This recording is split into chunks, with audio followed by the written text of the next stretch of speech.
I wake up at 4:30 a.m. like clockwork, same as every morning. My warm work boots wait by the door, ready for another day of hauling concrete across the city. The kitchen's quiet as I make my coffee and pack my lunch. Same sandwich, same thermos, same routine I've followed for the past 12 years. The predictability brings me comfort, knowing exactly what comes next, where everything stands. Raina used to get up with me sometimes, make breakfast, chat about her plans for the day. Now, she sleeps in more, stays out later with her real estate clients. Can't blame her, she's doing well, making good money showing fancy houses to people with deep pockets. Different world from my concrete and construction sites. I check the morning paper while finishing my coffee. The kitchen clock ticks steadily, marking time until I need to head out. Through the window, I watch our neighbor John starting his car, heading to his office job. We exchange the same nod we've shared for years. The house is modest, but it's ours. Paid the mortgage on time every month, kept the lawn trim, fixed what needed fixing. Raina mentioned something about updating the kitchen last week, saying it looked dated compared to the homes she shows. I told her it works just fine. Maybe that's why she went quiet, didn't bring it up again. Some evenings, when I get home, there's a distance in her eyes I can't quite read. She talks about her day, the people she's met, the deals she's closed, but her words feel far away. I listen, nod, tell her about the yards of concrete we poured. Simple stuff, nothing fancy. Sometimes I catch her staring out the window, lost in thought. But that's marriage, isn't it? You have your ups and downs. We've built something solid here, like a well-laid foundation. Maybe it's not exciting, but it's real. It's stable. And stability, that's worth something in this world. I noticed it first when she stopped asking about my day at the construction site. Used to be she'd at least pretend to care about the new mall foundation we were pouring or which roads we were working on. Now she just nods, eyes glued to her phone screen, the blue light reflecting off her face in our dimly lit living room. Last Thursday, I came home covered in concrete dust as usual. Found a note on the fridge, meeting clients, don't wait up. Third time that week. The casserole I'd made sat untouched in the fridge, right where I'd left it that morning. The house feels different now. Emptier. The silence hits harder when she's not here, which is more often these days. Sometimes I catch myself staring at her side of the closet, designer dresses and blazers that cost more than my weekly paycheck. They hang there like strangers next to my work shirts. My buddy Mike asked if everything was okay the other day. Caught me checking my phone during lunch break, something I never do. I just shrugged it off. Told him Raina's just busy with work. Real estate market's hot right now. That's all it is. She used to leave her phone face down on the coffee table while we watched TV. Now it's always in her hand, buzzing with notifications. Sometimes she steps out to the porch to take calls. I hear her laugh through the window, that bright, sparkly laugh she uses with clients. When she comes back inside, her smile fades a little. But I don't ask. What would I even say? Hey, why don't you talk to me anymore? I'm not that guy. Never have been. Besides, maybe I'm reading too much into things. She's got her career, her fancy open houses and client meetings. I've got my concrete truck and early morning starts. That's just how it is. So I keep my head down, focus on what I know. Every morning I still make her coffee the way she likes it, even though lately it goes cold more often than not. Some things you just don't stop doing, even when everything else changes. Today I worked 3 hours overtime, not because we needed to finish a pour, but because going home felt harder than staying on site. Frank noticed and offered me a beer after work, but I declined.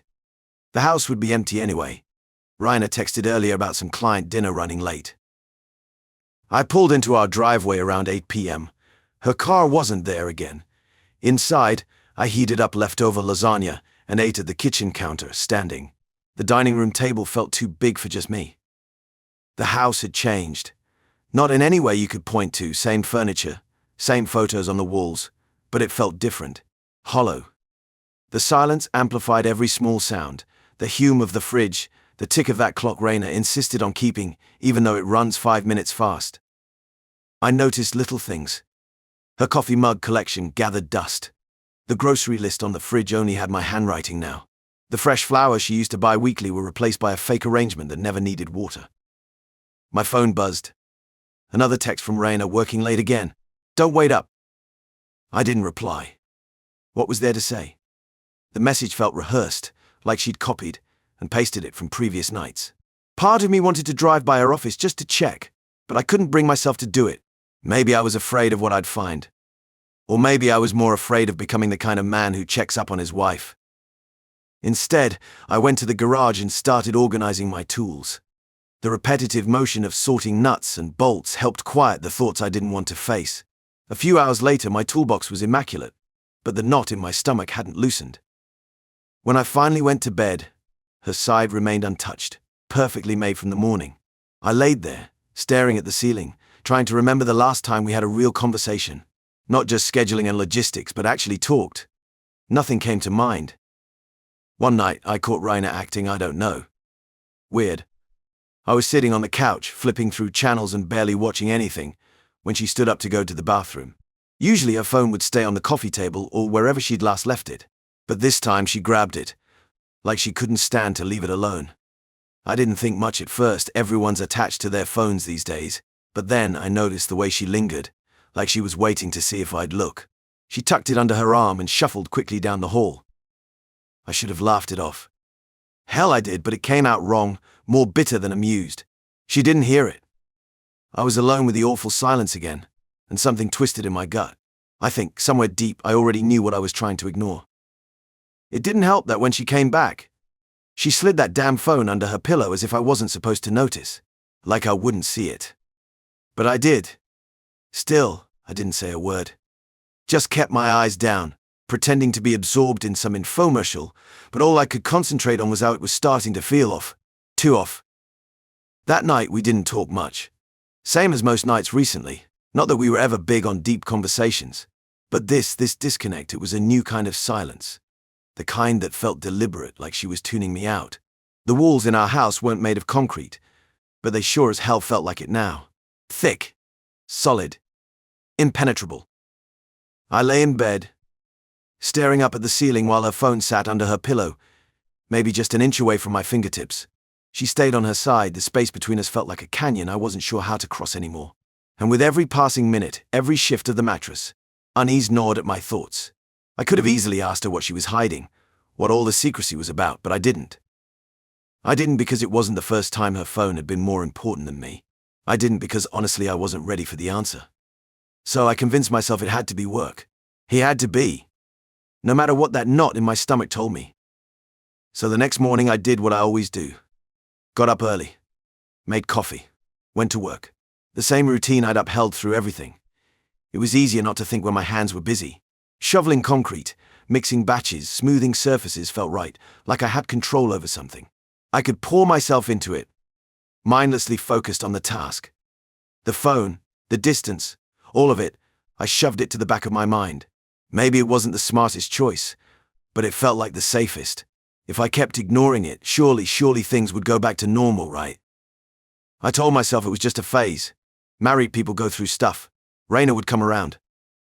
The day started like any other. Wake up before dawn, hike the job site, grind away under the sweltering sun. Cement mixing, pouring, leveling. It's a rhythm I've come to appreciate. It doesn't ask questions. It doesn't judge. You just show up, get your hands dirty, go home and call it a day. Except this morning was different. I guess it started after I wrapped up that extra job early. I had a load of concrete left in the truck. Not a ton. But enough to make me think about those projects Raina's always talking about. She's mentioned a shed a few times. A fancy one that would go behind the house, near the lilacs. Not that we ever do anything about it.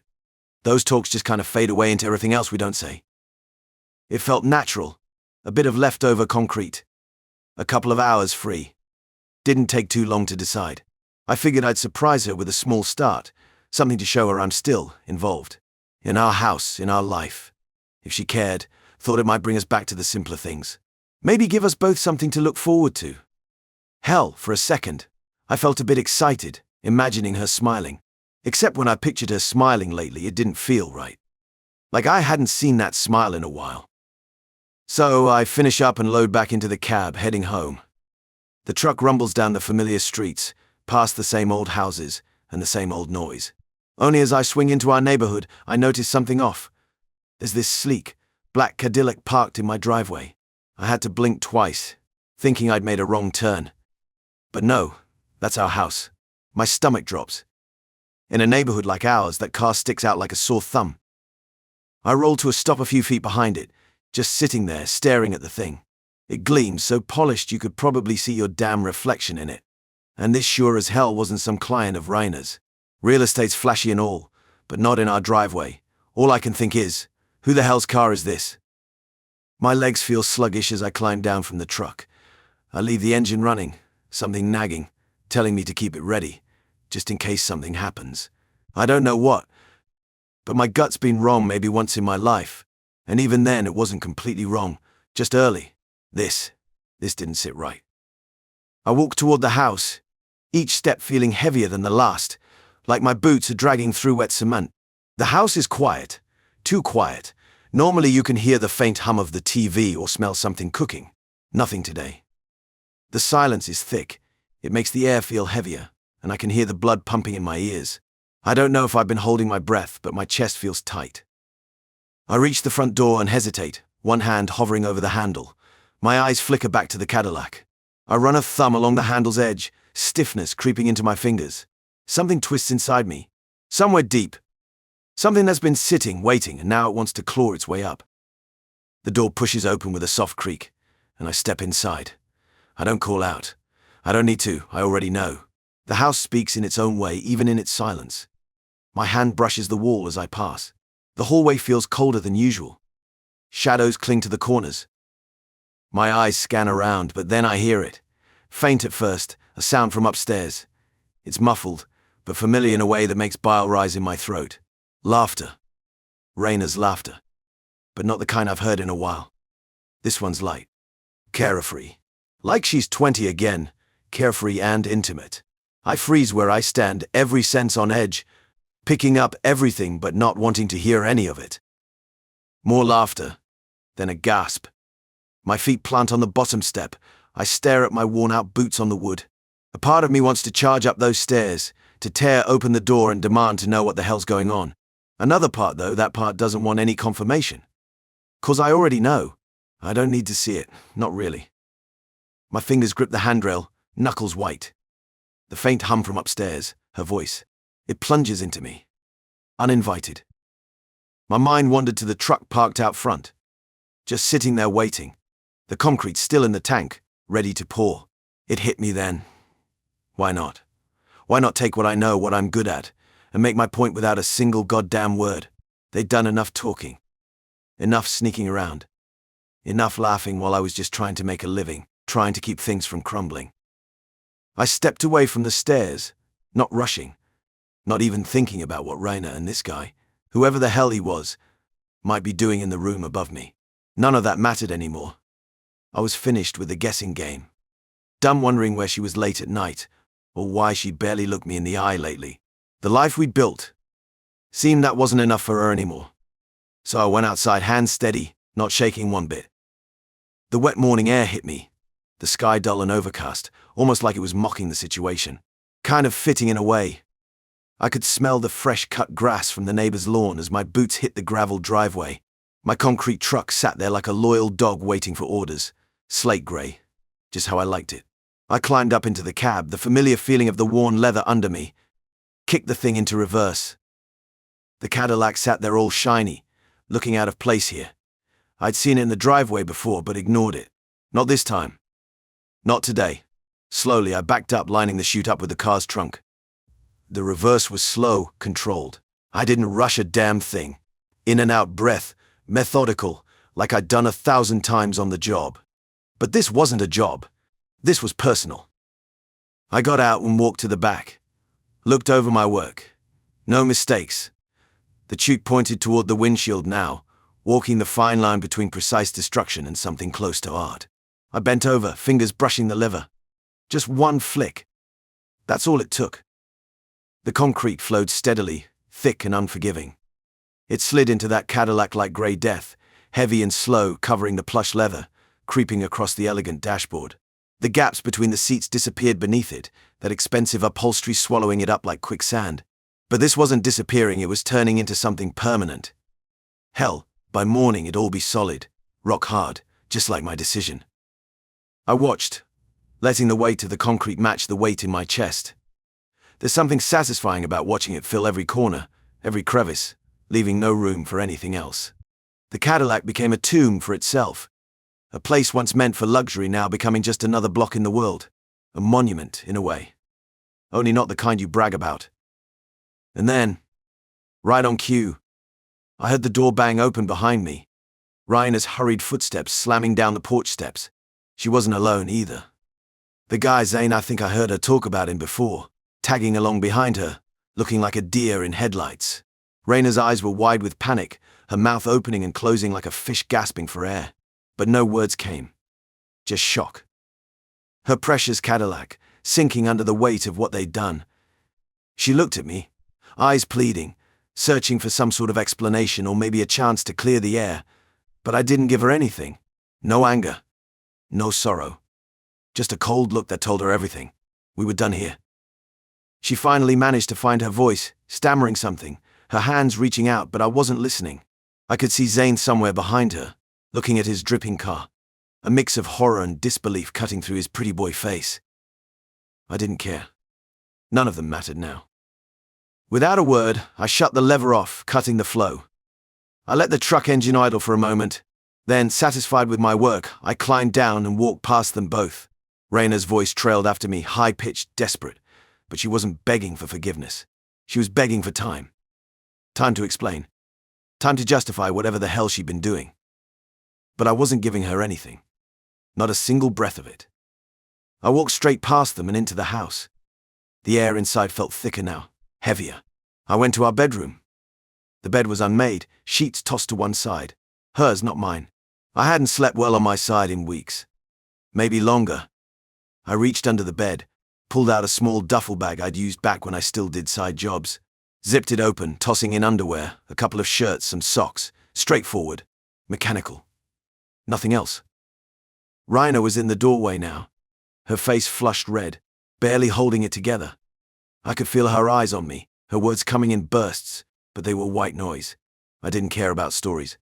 Or excuses. She tried to block my way as I headed back down the hall, but I moved past her like you brush past furniture. An obstacle, nothing more. Zane was still standing on the porch, hands on his stupid hair, looking like he'd just discovered what consequences felt like. I stepped down the porch, throwing the bag into the cab of my truck. Gave Raina one look. One final hard look. Her eyes were bloodshot, lip trembling, but this wasn't a place for tears. I climbed back up into the truck, started the engine, and pulled out of the driveway. The truck rattling gently beneath me. Didn't look back. There wasn't any reason to anymore. I'd been staying at Frank's place these past few days. He didn't ask questions when I showed up at his doorstep that night, just nodded and pointed me to the spare room. The routine helps wake up work, come back sleep. Simple. Clean. Like fresh concrete before it sets. This morning I drove past her house. Couldn't help myself. That Cadillac was still there, right where I left it. A solid block of grey concrete filled it to the brim, hardened now. Perfect pour, if I do say so myself. 15 years of working with concrete teaches you a thing or two about getting the mix just right. Raina stood in the driveway, staring at it. She looked smaller somehow, her designer outfit wrinkled, hair not done up like usual. She didn't see me drive by. Probably for the best. The neighbors were out too, pretending not to look but stealing glances. Let them look. Let them see what happens when you build your life on lies. Frank says I should feel angry, but I don't. There's just nothing. Like when you finish a job and clean your tools, everything's in its place. Everything's done. No point dwelling on it. The concrete's set. Can't change it now. I picked up the last of my stuff from the house yesterday when I knew she'd be at work. We left my key on the kitchen counter. 15 years of marriage packed into 3 cardboard boxes and a duffel bag. Simple. Clean. Final. That Cadillac will sit in her driveway until she figures out how to deal with it. Can't drive it, can't sell it, can't even tow it. The weight would destroy the frame. Insurance won't cover it. That's the thing about concrete. Once it sets, it's there to stay. Kind of like trust. Once it's broken, there's no going back. I've already found a small apartment across town. Close to work. The rent's reasonable, and it's quiet. No fancy furniture, no designer curtains, just the basics, like starting fresh with a clean foundation. That's all I need now.